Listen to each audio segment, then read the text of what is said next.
আজ আমাদের মালয়েশিয়া সফরের শেষ অধ্যায়। যেন কালকেরই কথা, যখন প্রথম দিন কুয়ালালামপুরে এসে পা রাখলাম, আর এখন সময় এসে দাঁড়িয়েছে এই ট্রিপের একেবারে শেষ প্রান্তে। তবে আজকের দিনটা একটু আলাদা। আজ কোনো দৌড়ঝাঁপ নেই। আজ আমরা রওনা হচ্ছি লঙ্কাভির এক অসাধারণ রিসর্টের দিকে, বেরজায়া রিসর্ট। সেই বিলাসবহুল রিসর্টেই আজ নিজেকে হারিয়ে ফেলার পরিকল্পনা। এখনও সেখানে পৌঁছায়নি, কিন্তু ছবিতে আর গল্পে যে জায়গাটার কথা শুনে এসেছি এতদিন, তা যেন এক টুকরো স্বপ্নের মতো। কাঠের কটেজ, নীল জলরাশি আর চারপাশে ঘন সবুজ। এই ভ্রমণের শেষে এসে মনে হচ্ছিল নিজেকে একটু সময় দেওয়ার এটাই সবচেয়ে উপযুক্ত মুহূর্ত। শুরু হোক আজকে শেষ অধ্যায়।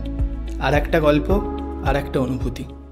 Good morning. আজকে সকালটা একটু রিল্যাক্স কেটেছে। আজকে আমাদের বেসিক্যালি সারাদিনে কোনো প্ল্যান নেই। আমরা ব্রেকফাস্ট করে নিয়েছি, রেডি হয়ে গেছি। আমরা এই হোটেলটা চেক আউট করবো। চেক আউট করে আজকে একটা অন্য রিসর্টে যাব, বেরজায়া রিসর্ট, 5 স্টার প্রপার্টি। একদিন জাস্ট আমরা রিল্যাক্স করতে যাব, জাস্ট এনজয় করার জন্যে। সো রাস্তায় দেখা হচ্ছে, আর তোমাদের পুরো রিসর্টটা ভালো করে ঘুরিয়ে দেখাবো।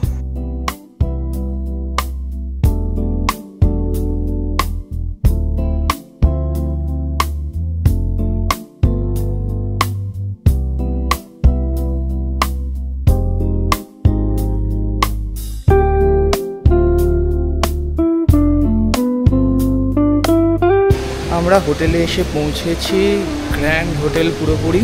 আমাদের অলমোস্ট 10 মিনিট ধরে ক্লাস চললো এখানে। হোটেলে কোথায় কি আছে, কিভাবে কি করতে হবে, কোথায় রুম সার্ভিস বা অল সব কিছু 10 মিনিট ধরে ক্লাস চললো। 3টে চেক ইন, এখন একটুক্ষণ ওয়েট করতে হবে। আমাদের এখানেই ওয়েট করা, ওয়েলকাম ড্রিঙ্ক দেবে, সে ওয়েলকাম ড্রিঙ্ক নেব। আর কিছুক্ষণ ওয়েট করা যতক্ষণ না আমাদের রুমে চেক ইন করতে দিচ্ছে। তারপর দেখা যাক কেমন কাটে সারাদিনটা।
আমরা চেক ইন করে গেছি। রিসর্টটা অসাধারণ, আমাদের সুইটটা অতীব সুন্দর। এরা খুব সুন্দরভাবে সাজিয়ে রেখেছে, কমপ্লিমেন্টারি ড্রিঙ্কস, ফ্রুটস সব কিছু আমাদেরকে প্রোভাইড করেছে।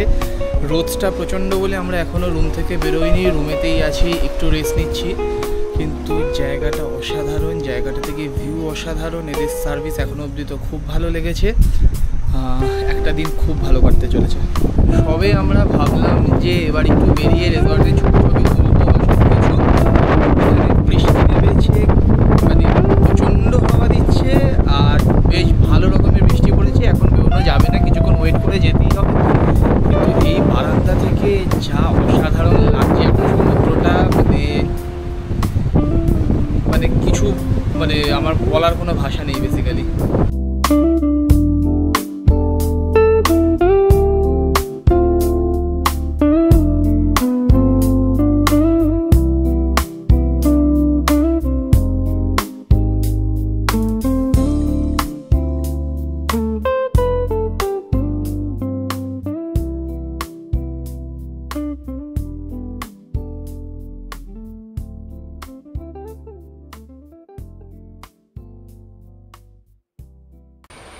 এক ঘন্টার মধ্যে বৃষ্টি থেমে গেছে, এটা খুব ভালো খবর আমাদের জন্যে।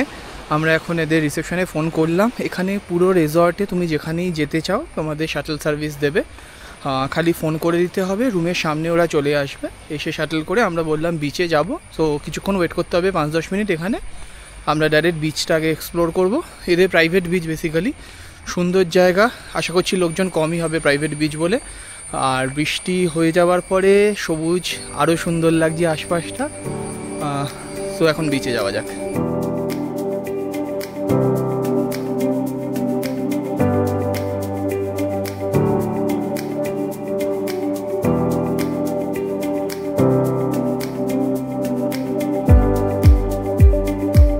আমরা বিচে চলে এসেছি, প্রাইভেট বিচ, লোকজন কম, ভালো লাগছে। কিছুক্ষণ একটু ছবি তুলি, একটু ভিডিও কিছু নেব, তারপরে হয়তো আজকে একেবারে বিচে স্নান করতেও নামবো। কারণ এই ট্রিপে আমরা মোটামুটি বিচের আশেপাশে ছিলাম, কিন্তু এখনও অবধি একদিনও বিচে আমরা স্নান করে উঠতে পারিনি। সো সেটা তো ম্যান্ডেটারি করতেই হবে। তো কিছুক্ষণ ছবি ভিডিও তুলে নিয়ে দেন আমরা বিচে নামবো।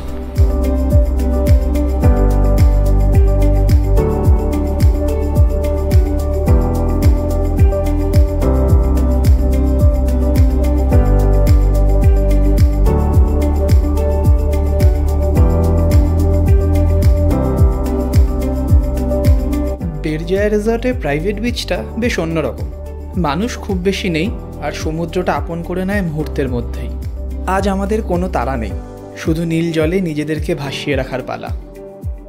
বিকালের দিকে আমরা তারপরে চলে এলাম রিসর্টের পুল সাইডে, আর বেশ কিছুক্ষণ ডুবে রইলাম সেই সুন্দর পুলে। এরপর সন্ধে প্রকৃতি আবার চমক দিল, শুরু হলো আচমকা বৃষ্টি। কোনো রকম ছাতা ছাড়া, কোনো রকম শাটেল ছাড়া আমরা দুজনে হাঁটতে হাঁটতে ফিরে এলাম আমাদের সুইটে। আর বেরজায়াতে রাতও যেন এক অদ্ভুত শান্তিতে মোড়া, সেই শান্তি আর সমুদ্রের কোলাহল, এই দুটোকে সঙ্গে নিয়েই আমরা মালয়েশিয়া আমাদের শেষ রাত কাটালাম। আজ আমাদের লঙ্কাভির শেষ সূর্যোদয় দেখার পালা, আর এটাই বেরজায়া রিসর্টের ঘুম জড়ানো মর্নিং ভিউ। দূর থেকে সমুদ্রের গর্জন শোনা যায়, আর পাখিদের ডাক মিলে যায় বাতাসের হালকা সুরে। মালয়েশিয়া আমাদের সফরের আজ শেষ দিন, কিন্তু এই সকালটা এখনও নিজের মতো করে ধরা দিতে চাইছে। একটানা চলতে থাকা দিনগুলোর ভেতরে এটাই যেন একটুখানি থেমে নেওয়া। কুয়ালালামপুরের ব্যস্ততা, লঙ্কাভির বৃষ্টি ভেজা দিন, স্কুটার রাইড, পাহাড়ের কুয়াশা আর সমুদ্রের নীল জলের মধ্যে এই জায়গাটাই ছিল এক শান্ত সকালের জন্য। তবে গল্প আরও একটুখানি বাকি, আর একটু হেঁটে দেখবো এই জায়গাটাকে, আর তারপর ফেরার পালা। কিন্তু সে কথা পরে হবে, এখন এই সকালের শান্তিটুকু একটু উপভোগ করি। Good morning. মালয়েশিয়াতে শেষ সকাল আজকে, একটু মন খারাপ, ফিরে যেতে হবে, বাট এই ভিউ সকালবেলা অ্যাকচুয়ালি অসাধারণ। সানরাইজের সময় বারান্দাতেই বসেছিলাম, যেদিকে আমাদের হোটেলটা বলবো না, যেদিকে বিচটা সেদিকেই অ্যাকচুয়ালি পূর্ব দিক।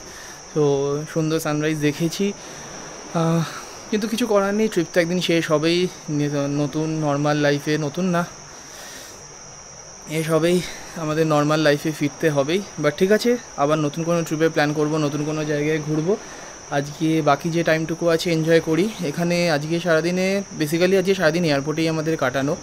সকালবেলায় এখন যাব, রেডি হয়ে নিয়েছি, স্নান করা হয়ে গেছে, ব্রেকফাস্ট করব। ব্রেকফাস্ট করে মেবি একটু রিসর্টে ছবি তুলবো, দেখি যদি সুযোগ হয় তো। কারণ এখানে এরা টাইমিংয়ের ব্যাপারে খুব পাংচুয়াল, 12টায় চেক আউট, মানে 12টাতেই চেক আউট করতে হবে। তো দেখি কিছু কী হয়, নইলে 12টায় বেরিয়ে যাব। আমাদের লঙ্কাভি থেকে ফ্লাইট 3:45-র সময়, আর ওদিকে আবার কুয়ালালামপুর থেকে ফ্লাইট 10:30-টার সময়। তো আজকে সারাদিন অনেকক্ষণই এয়ারপোর্টে ওয়েট করতে হবে, কেটে যাবে হয়তো সময়টা, বাট যতক্ষণ এই ভিউটা এনজয় করা যায়, যতক্ষণ এই সময়টা এনজয় করা যায় করি।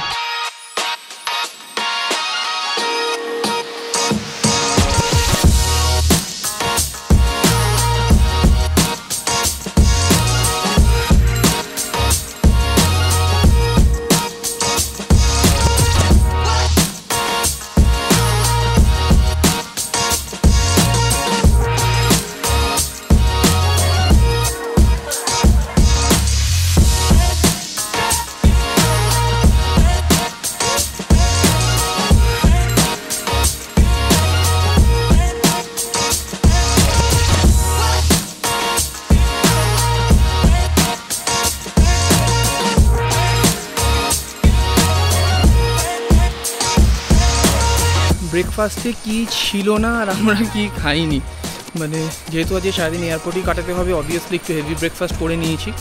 এখন একটু এদিক ওদিকটা ঘুরবো। পুরো প্রপার্টিটা বিশাল। আমরা অলমোস্ট এখানে যে বাগি করে আমরা ঘুরছি, অলমোস্ট বাগিতে এক প্রান্ত থেকে অন্য প্রান্ত যেতে অলমোস্ট 10 মিনিটস লাগছে। তো ইটস আ হিউজ প্রপার্টি। আমরা একদম একটু শেষের দিকে এসেছিলাম, শেষের দিকে এসে ঘুরছি। এখানে অনেকগুলো এরকম ওয়াটার ভিলা টাইপের আছে, কিছু ছোট কিছু বড়, এরকম কিছুক্ষণ ঘুরবো। তারপরে অবভিয়াসলি রুমে গিয়ে ফাইনাল প্যাক করে তো বেরোতেই হবে। যা বলেছিলাম, এখানে লোকেরা টাইমের ব্যাপারে বড্ড পাংচুয়াল। 12টা মানে 12টাতেই ছাড়তে হবে রুম। কিছু আনপ্রেডিক্টেবল ওয়েদার পাচ্ছি এখানে। এইমাত্র রোদ, পর মুহূর্তে একদম ঝমঝমিয়ে বৃষ্টি। আজকে যাদের কেবল কার, স্কাই ওয়াক এগুলো আছে তাদের পুরো গেল, কারণ বৃষ্টি হলে ওগুলো আউট অফ সার্ভিস চলবে না এবং সেক্ষেত্রে টিকিটও রিফান্ড হয় না। আমাদের ভালো হয়েছে, যেদিন আমরা গেছিলাম অ্যাটলিস্ট সেদিন রোদ ছিল ভালো রকম, কিন্তু এখানে এখন বৃষ্টি পড়ছে, কিছু করার নেই। আমরা রেডি হইনি, 12টার সময় চেক আউট করতে হবে। হয়েই গেছে, অলমোস্ট পুরো গোছানোই আছে, জাস্ট ফাইনাল কিছু জিনিসপত্র ব্যাগে পুরে নিয়ে বাড়ির পথে রওনা দেওয়া। বেরজায়া রিসর্টের গেটের সামনেই আমাদের ক্যাব দাঁড়িয়ে ছিল, আর আমরা এয়ারপোর্টের পথে রওনা দিলাম এই বিলাসবহুল রিসর্ট ছেড়ে। লঙ্কাভির এই চেনা হয়ে যাওয়া বিচ, সবুজ পাহাড় আর এই ঝমঝমিয়ে বৃষ্টি। একটু যেন বার খেয়ে ভেবেই নিলাম যে আমরা চলে যাচ্ছি বলেই যেন লঙ্কাভির এত কান্না। এয়ারপোর্টে এসে বুঝতে পারলাম আমাদের এই ট্রিপ শেষ। কিছু ঘন্টা আগে যেখানে আমরা সমুদ্রের পাশে হাঁটছিলাম, আর এখন আমরা এয়ারপোর্টের লাউঞ্জে বসে ওয়েট করছি। লাউঞ্জে যেন এমনি সময় কাটতে চায় না, তার ওপর খালি মনে পড়ে যাচ্ছিল এই ট্রিপের কিছু মুহূর্ত। যেন আমরা দুজন একসাথে বসে আছি লঙ্কাভির সমুদ্রের পাড়ে। আজ কোনো ব্যস্ততা নেই, আমাদের চারপাশে শুধু সমুদ্র আর হালকা হাওয়া। এই ভালো লাগাটা ক্যামেরায় ধরে রাখা যায় না, কারোর সাথে ভাগ করা যায় না। এটা শুধু মনে রাখার জন্য, অন্তরের এক কোণে তুলে রাখার জন্য। গত কয়েকদিন আমরা অনেক কিছু করেছি। কুয়ালালামপুরের আলো ঝলমলে স্কাইস্ক্রেপার ভরা শহরটাকে দেখেছি। বাটু কেভসের সিঁড়ি দিয়ে উঠে এক অদ্ভুত অনুভূতি অনুভব করেছি। একটা নতুন শহরে এসে ঝমঝমিয়ে বৃষ্টিতে ভিজে স্কুটার চালিয়েছি। লঙ্কাভির পাহাড় আর কুয়াশায় মোড়া কেবল কারে উঠে এক অপূর্ব দৃশ্য দেখেছি। আর এই সমুদ্র যা কথা না বলেও অনেক কিছু বলে দেয়। ভ্রমণ শুধু জায়গা দেখার ব্যাপার না, এক একটা মুহূর্তে হারিয়ে যাওয়ার অভিজ্ঞতা। আজকের মতো আমাদের গল্পের পাতা বন্ধ হচ্ছে। এই অভিজ্ঞতাটা হয়তো শেষ, কিন্তু এই স্মৃতি চলতে থাকবে ছবির ফ্রেমে আমাদের কথোপকথনের মাঝখানে। আগামীকাল ফিরব নিজেদের চেনা জগতে, তবে এই ভ্রমণের প্রতিটা মুহূর্ত সঙ্গে থাকবে। তবে আজ মালয়েশিয়াকে বিদায়। তোমাদের সবার সাথে দেখা হবে আবার নতুন কোনো জায়গায়, নতুন কোনো গল্প নিয়ে।